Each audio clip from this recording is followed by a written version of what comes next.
In the last few videos we've been working through the options on the toolbar, this one here below the thumbnails. We can toggle the toolbar on and off, and we can do this both in the library module, the develop module, and I believe some of the others too, but the two most important to us are the library and the develop module. So all we need to do is touch the T key, and as you can see, that toolbar disappears, gives us just a little more space. So it depends whether you want to have that there at all times or just turn it on and off when you need it. The toolbar also gives us an option to choose what it contains, and we can do that at the bottom right corner, select Toolbar Contents. Now you can see all of those which are ticked are currently showing in the toolbar. We've got three which aren't: Rotate, Navigate and Slideshow. What the toolbar contains will be varied between screens. So if you've already looked at the toolbar in the library module, which is what we're looking at now, take a look at the one in the develop module too, because an option you may want to use could be turned off.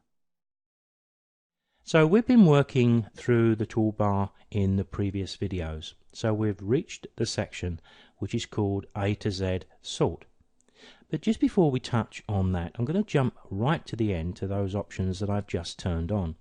I think they're fairly self-explanatory, but let's just go through them just to be sure.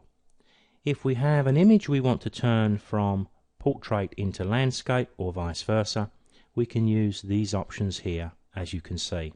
Now we can do this with one image or many. We can use the arrows to jump to the next image both in the grid screen as we're viewing here, but if we double click and go to a larger screen, you'll notice that the arrow disappears here, but we can actually bring it back by choosing Navigate from the toolbar, and now we can just skip from one to the other. Hitting the G key, of course, takes us back to the grid screen. And finally we have the ability to create a slideshow. Now this slideshow isn't the same as this slideshow here. We don't seem to get any control over what happens. If we click this, it wants to use every single image that we currently have in that particular folder. Now that could be quite a number of them, and I can't really think of a reason why I would really want to do that. So that's probably one of the options that I would choose to turn off. But I don't use the rotate option. I find that most of the modern cameras do that for us these days. I don't need to navigate. I would rather use the keyboard controls, and I certainly don't want the slideshow. So the option we need to look at next is the ability we have here to sort the images in the screen above.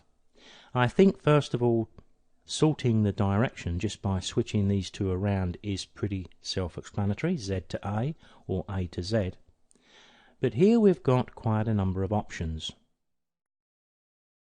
Now I think many of these sort options are pretty self-explanatory. I suppose file name is a good option and one we may want to choose. But there's also file names such as added order, which is the order we've added the images to Lightroom within this catalogue. And we've also got amongst these pick, and pick will sort images where we've added a flag. Rating, for example, that will refer to our 5-star system.